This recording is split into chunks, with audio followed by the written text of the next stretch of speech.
but the rewards you get when you have mallards, you have big honkers, flocks of 2 to 40, just coming in your decoys and just doing it dirty, watching the mallards sky high just circle you and circle you and circle you and just drop on you like nothing's ever dropped on you before. And then you just start opening fire and watching your hard work, how you set everything up, come into play, and it all paid off. It's the rush. You're in it for the rush. Yep.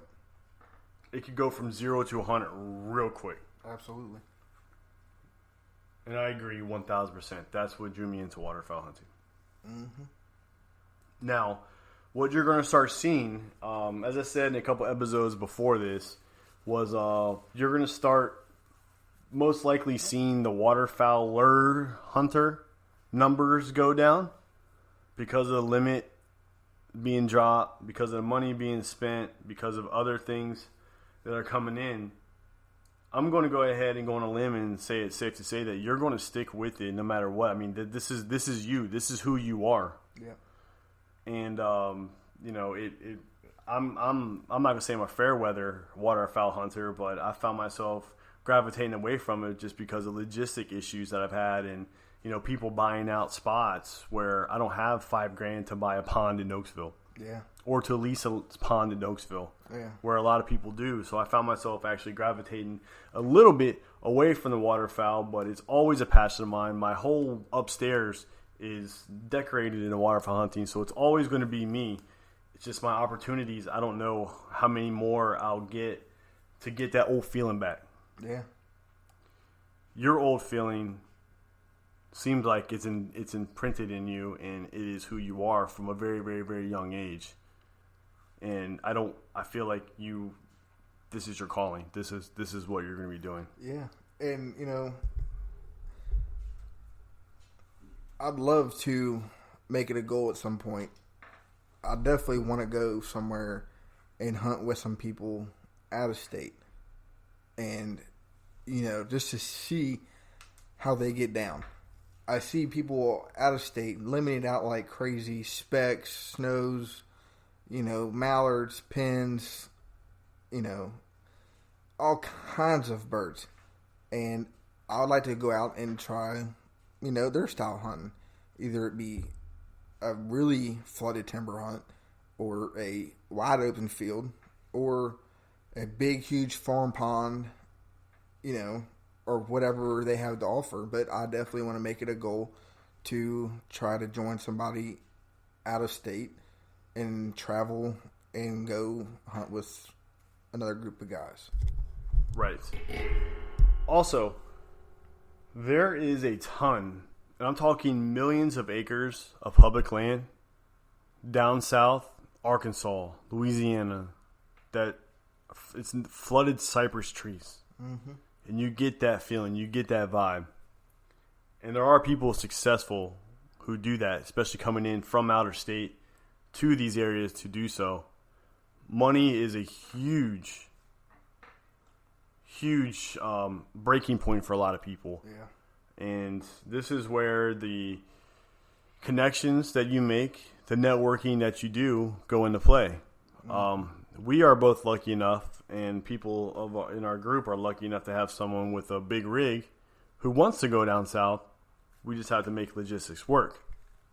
Now, is it worth time, money, energy to go down, leave from work, to go down there and gamble because we don't really know that area too much, to go do the public thing on your own? Or if you were to go out of state, would you look for a guide? I think if I was to go out of state, I think I would look for a guide. Unless I had plenty of time where I could go out and, try to find out what's, how the terrain looks and, just overall scout for like a day or two. Well, preferably a 2-day scout, and just find out and learn and observe and watch everything.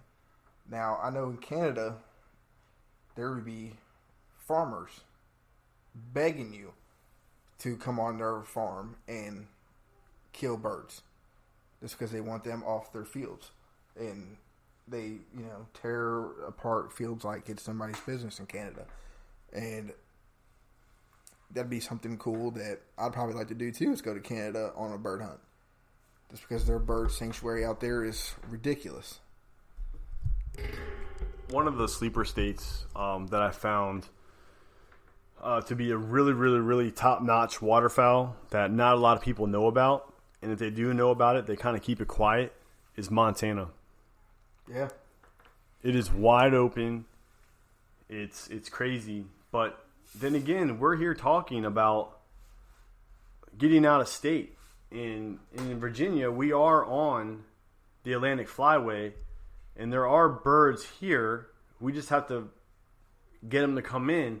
And I just feel like, especially this year, for some weird reason, and I think I've called this since day one, was that we're not going to get the weather we wanted until the season's over. I guarantee you, the day after duck season gets out, you're going to see all these birds. You're going to see all these ducks. You're going to see 1,000 geese behind you. But are they going to come to where you're going? Are you doing that? So, if you waterfowl hunting, and actually any game hunting in general, you are 1,000% gambling. And you're making an educated guess based off of your experience, based off of your scouting, based off of what you've seen in the past, what you're seeing now, and the information that you've gathered to put yourself in the correct position to be successful. Now, those of you who are not lucky enough to have multiple places to hunt and have one hole, you say you got one place to go. Can you burn a place out? Yeah. 100%. You can definitely burn a place out if you overhunt it way too much, and a lot of firings going on, I believe. And you'd be SOL for doing that. Yeah, the rest of the year is like, I'm not going to say shot, but it's going to be iffy at best. So, I mean, any advice for the waterfowlers in this area, especially Virginia, Northern Virginia, where waterfowl hunting is tight, dude. Waterfowl hunting is very, very, very tight. Everybody's got somewhere to go. Everyone's got their own spot. There's no uncharted territory. No, Potomac is locked. Potomac's locked up. You have 3 companies or 3 families who pretty much upper, middle, and lower Potomac who do it. They have locked land or locked water. They guide it, so that's their business. You go offshore, try to find farms, try to find ponds, trying to find, little waterfowl hollers here and there. But you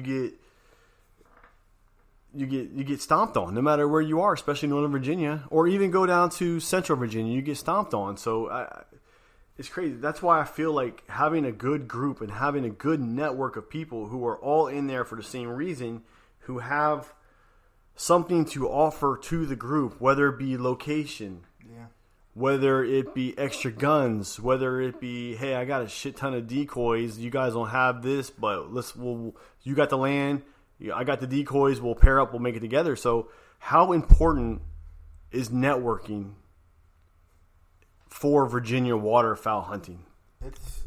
Networking is key for Virginia. Even on the Virginia Waterfowl page, there's a lot of people looking out for each other on that page. There's new hunters in Virginia that are, say, coming in for military, or they moved up here for work or something like that, and last year was like their first year of bird hunting, but now they want to get on their own. Everybody's taking that step to help them out, to make sure they know where to go, to make sure they stay out of military zones by the, on the bay side. That way they don't get in trouble by the game warden. And I see a lot of people on the Virginia Waterfowl page trying to get together and hunt. You hunt with me, or I'm hunting tomorrow. Who wants to come? And there's like 5 people, and the guy's willing to bring them. So in Virginia, there's a big thing for networking for waterfowl, big time. You almost have to. There is no I got this. This is mine. Like deer hunting. That's the difference in deer hunting. Deer hunting is more accessible than waterfowl just because you can hunt any land.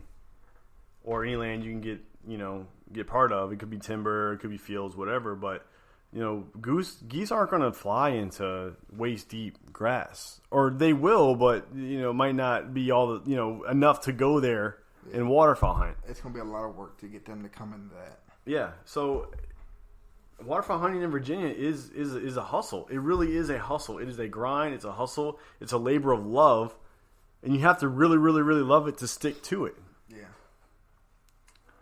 So, what is your parting words? Like, if you were to give advice to someone just now getting into waterfowl hunting, someone just getting into, maybe they just became of age. Where they, maybe their dad or their grandpa gave them a gun and they want to go hit the water or want to go hit something.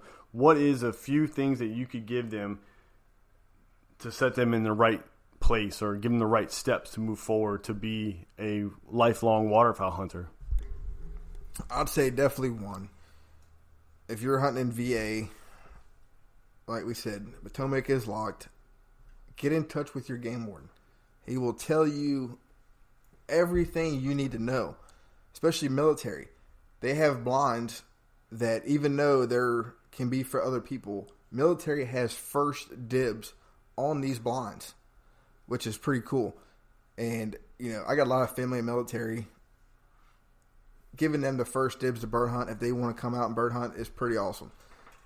And even in the booklet that you can pick up at Cabela's or Dick's or even online, they can tell you everything you need to know about waterfowl hunting, the zones where you can't hunt. Don't go messing with somebody's blind that's tagged. That'll get you in trouble.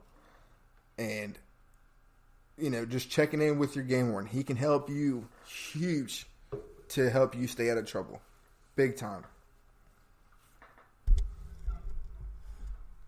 I agree with all your points.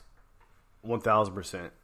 And the military setup that they have, there's a bunch of blinds there, and all you have to do is go in there, sign up, get it, and then go through like a 10-20 minute video, and you take a safety test, and you get a card, or you get your permission slip to go there, and then you just call in and get your blind, and then you're in. Like, that cost maybe $5. Yeah. Maybe 10 at the most. So I'm going to also throw in working, like barter. There is nothing wrong with the old school handshake of saying, hey, you give me this access. I'm new to the game. I'm young, or I'm just new, and I want to get into this. And what type of work do you need to do? What do you need me to do? And then exchange that for access. And that is absolutely huge. And the same thing goes in with deer. I mean, who you know and who you make contacts with, and if you owe them something, whether it be work or whatever you promised them, you keep your word, because your word is everything. Your name is everything. That's your name. Exactly. And it's just huge. So, man, dude, waterfowl is an addicting lifestyle. I'm not even going to say hobby. I'm not even going to say sport. Because if you're a waterfowl hunter, you are a waterfowl hunter. You are a waterfowler. We are on the Atlantic Flyway. We are smack dab in the middle of it. We're lucky enough right now to have the wind. If you look at the weather right now, the wind's coming from the northwest, coming from the Great Lakes to us. What is that doing? That's pushing all of the Atlantic Flyway coming down. And then you'll see the Mississippi Flyway. You might get a couple coming this way, because we are west of 95. So you're going to definitely get that the birds possibility. So guys, that's pretty much waterfowl hunting in Virginia in a nutshell. So Chris, thank you so much for coming on, man. Dude, it means so much. Connor, get your ass better, man. We need you to feel well. I need you in the studio more often. I'm going to go ahead and put that out there. You're going to have to come in here more often. Absolutely. You are not a guest. You are a member. So anytime, you don't have to even ask. Just say, hey, I'm coming, and then you're in.